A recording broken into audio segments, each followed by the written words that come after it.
Les pido que a partir de este momento me acompañen utilizando la etiqueta Conclu Vladimir, que es el nombre de mi invitado. Hashtag Conclu Vladimir es la etiqueta que vamos a estar utilizando. Sus comentarios a mi cuenta en Twitter con Conclu Vladimir. @soy F del Rincón. Esa es la cuenta en Twitter. @soy F del Rincón.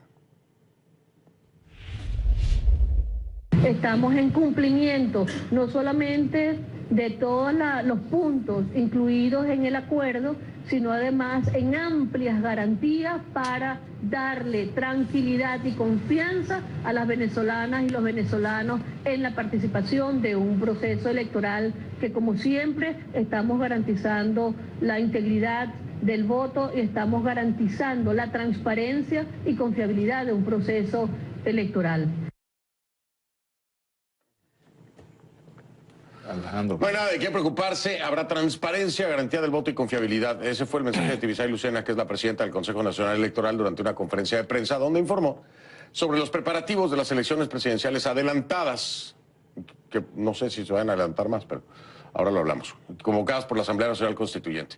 Recordemos que este es un órgano completamente oficialista y desconocido por decenas de países e instituciones internacionales.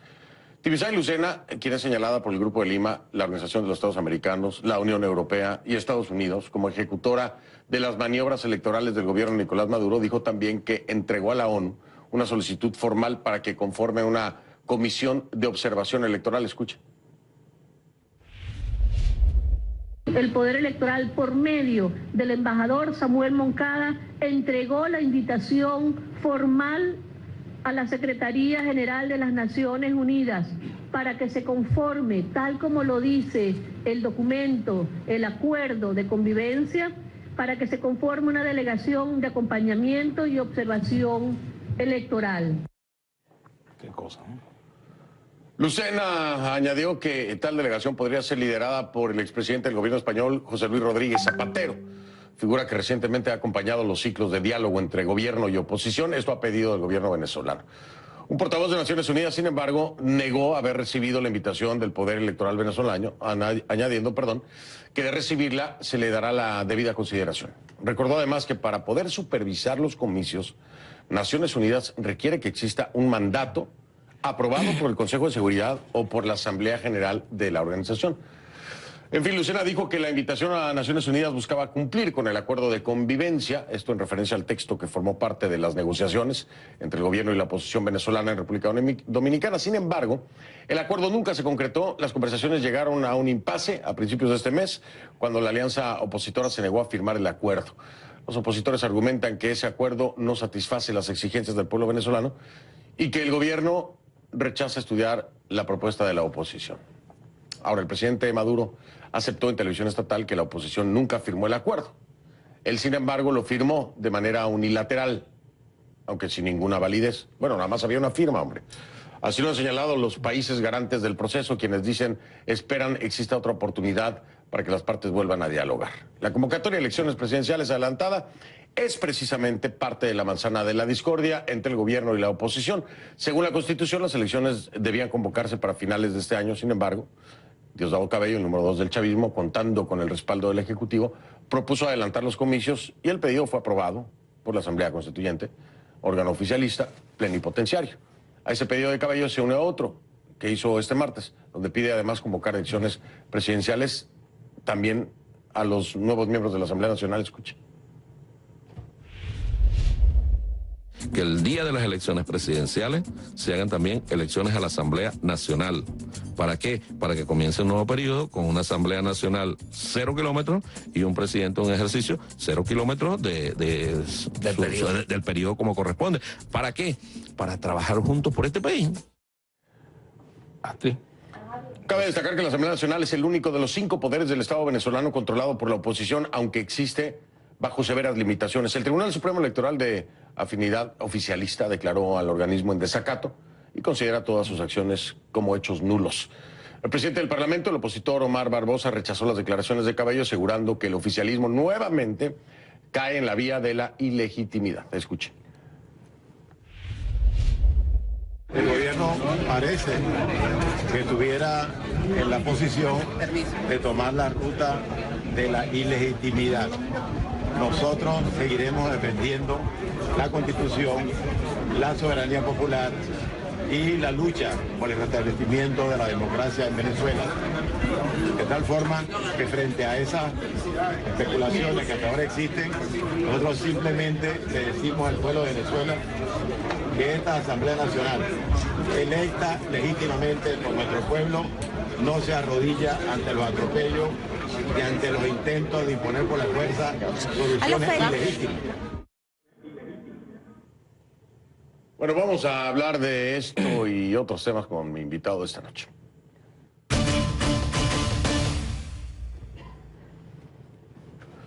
Le doy la bienvenida entonces al periodista y presentador de Vladimir a la Una de Globovisión, Vladimir Villegas, que está aquí conmigo en el estudio. ¿Cómo estás, Fernando? Vladimir? Bien, ¿tú? Bueno, gracias por la invitación. Te vi hoy temprano, ¿no? Sí, porque bueno, Vamos vamos a tener un conclo a la una muy pronto. Sí.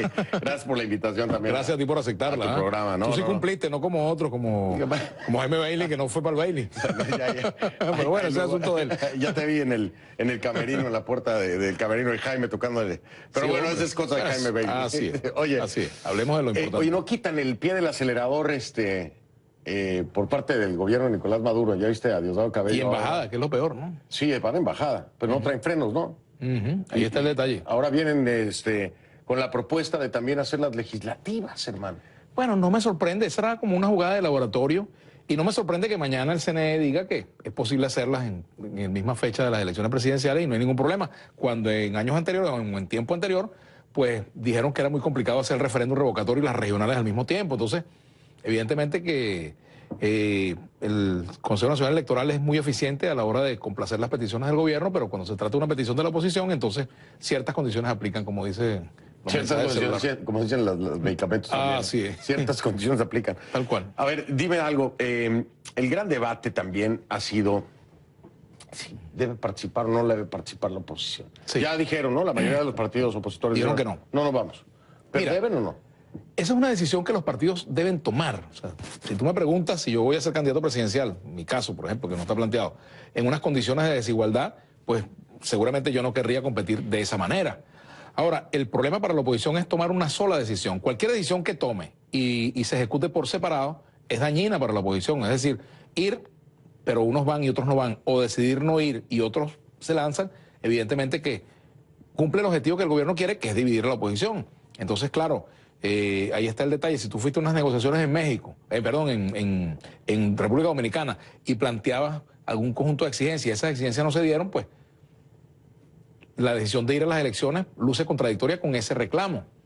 Es decir, los venezolanos tenemos derecho a unas elecciones donde exista un tiempo prudencial de convocatoria, tal y como lo señala la propia Constitución, donde existan condiciones de igualdad, donde el árbitro electoral sea realmente imparcial, no tenga preferencia, no se ponga la gorra del Magallanes o del Caracas, y también donde haya una observación internacional convocada con suficiente antelación, porque no es llamar a unos observadores para que el día de las elecciones le den vuelta a los centros electorales, a un tour electoral. Además hay una ver el proceso, ver todo el proceso y además, por ejemplo, vigilar que los medios del Estado le den espacio a todos los candidatos, que no se utilicen recursos públicos en la campaña, igualdad, que no se utilice en medios también, igualmente, y medios de toda naturaleza, pero sobre todo también que no se utilicen mecanismos de chantaje social, por ejemplo, o electoral, como las misiones, etcétera. Mecanismos que obviamente van reñidos con la posibilidad de unas elecciones absolutamente limpias, ¿no? Pero, a ver, Vladimir, aquí hay un tema que yo no sé si se le ha escapado a la oposición o a la comunidad. Tienes a la oposición y tienes al gobierno. Sí, señor. Vamos a suponer que el bloque de oposición logra unificar su pensamiento y decir, no vamos a ir, ¿no? Como ya lo anunciaron. Pero aquí tienes otros factores que son partidos que no son necesariamente vinculantes con la oposición tradicional que conocemos de la Mesa de la Unidad Democrática y que son chavistas, ¿no? Que están en desacuerdo con el proyecto de país que ha plantado Nicolás Maduro y que pueden participar en la elección. Y estos candidatos pudieran validar el proceso. Bueno, yo no sé cuáles que sean chavistas participen en el proceso distintos a los candidatos del PSUV, porque, por ejemplo, bueno, el Partido Comunista estaba por definir si apoyaban o no a Maduro. Ese es un tema de los comunistas que ellos tendrán que resolver. Igualmente el PPT pues, le ponía ciertas condiciones para apoyarlo, pero finalmente seguramente van a apoyar a Maduro. Ahora, hay disidentes como, por ejemplo, el grupo del general Rodríguez Torres, que ya dicen que no deben participar porque no hay condiciones. Eso es una decisión de ellos, ¿verdad? Tienes a los dos Henrys. Bueno, en el caso de los dos Henry, ellos no son chavistas. Henry Falcón fue chavista, ya no lo es. Pero bueno, están en esa discusión. Creo que Henry Ramos ya tiene más o menos claro que no va a participar. La discusión es con respecto a Avanzada Progresista. No, debería. No, pero en el caso de Avanzada Progresista, allí hay una posición de querer participar de muchos de sus dirigentes, ¿verdad? Y al parecer todo marcha hacia allá. Ahora, yo creo que si en general la oposición no va a participar, se consolida esa tendencia a no participar, es muy difícil que esa candidatura de Henry Falcón se mantenga en el tiempo. Henry, con quien yo tengo una relación de amistad hace muchos años. Pero, ¿no? ¿Qué pasa si yo te digo, a ver, algún beneficio? Yo no estoy diciendo que esto sea lo que está haciendo Henry Falcón, ojo, pero es muy tentador decir, a ver, ¿sabes qué? Mira, Vladimir, ven, participa, no vas a ganar, pero ven, participa y vas a tener algún beneficio. No, no lo creo. Yo conozco a Henry, sé que no actúa de esa manera, lo conozco bien. En todo caso es una decisión política. También Claudio Fermín tiene la misma decisión política. Allá ellos con su decisión, yo no estoy para decirles lo que deben hacer o lo que no deben hacer. En todo caso, ciertamente el problema que tiene la oposición es de poder lograr un espacio de toma de decisiones unitarias. Cualquier decisión de la oposición que no sea unitaria va contra su propia posibilidad de ser una alternativa. Ahora, fíjate, ¿qué pasa? Si la oposición decide en bloque no participar, toda la oposición, pues ponen al gobierno en un aprieto, porque ellos necesitan un contendor creíble. Cualquiera que vaya con un apoyo parcial va en una situación de clara desventaja frente al gobierno. Lo necesitan para un reconocimiento internacional. También y para saborear un triunfo, porque imagínate pero ¿tú crees que el quedarse con el poder no sería el mejor sabor en este momento para el madurismo? Bueno, en cierto modo, pero también si resulta eso de una elección en la cual haya un candidato creíble, es mucho mejor frente a su propia militancia, frente a su propio electorado, ¿verdad? Pero ahora, inscribirme en un maratón donde yo soy el único corredor, pues a lo mejor, bueno, me gano la medalla de oro, pero no tiene ningún saborcito, ¿verdad? Ni le resuelve el problema internacional también, que es de cuestionamiento a la manera como se están haciendo las elecciones en Venezuela. Ese es el problema también. Ahora, ahí está el tema de la toma de decisiones de la oposición, que es un problema que ellos tienen que resolver, la división eterna que han tenido, el hecho de que haya un grupo de partidos que son los que toman las decisiones por encima de los otros, no consultan a los demás, todo eso es una dificultad. Entonces, claro está, ahí está el debate, ¿quién ayuda más al gobierno, el que participa o el que no participa? Claudio Fermín dice, yo no voy a contribuir a que el gobierno de Maduro se quede 6 años más, y por eso quiere participar. Otros dicen, yo no voy a legitimarlo. ¿Quién Claro. tiene la razón? Bueno, el pueblo venezolano tiene que tomar una decisión con respecto a eso. ¿A quién va a acompañar? ¿A los que deciden participar o a los que no deciden ¿Y la participar? abstención? Bueno, ese es el otro problema. Nadie está llamando como tal a la abstención.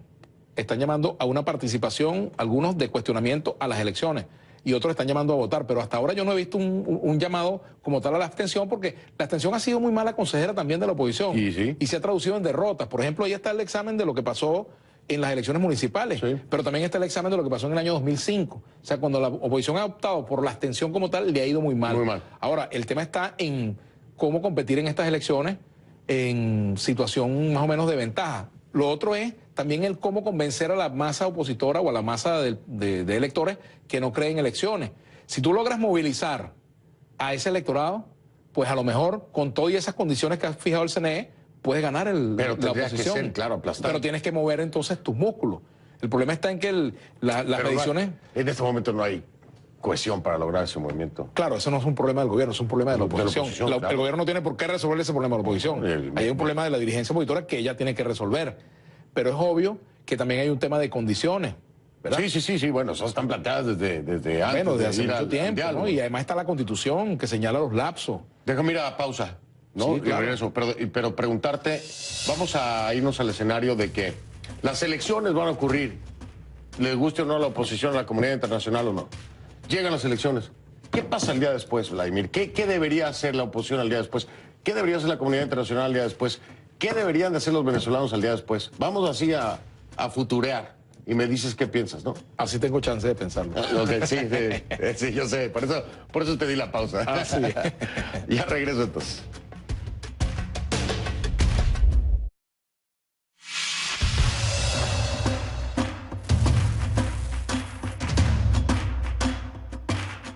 Vladimir, me gusta eso.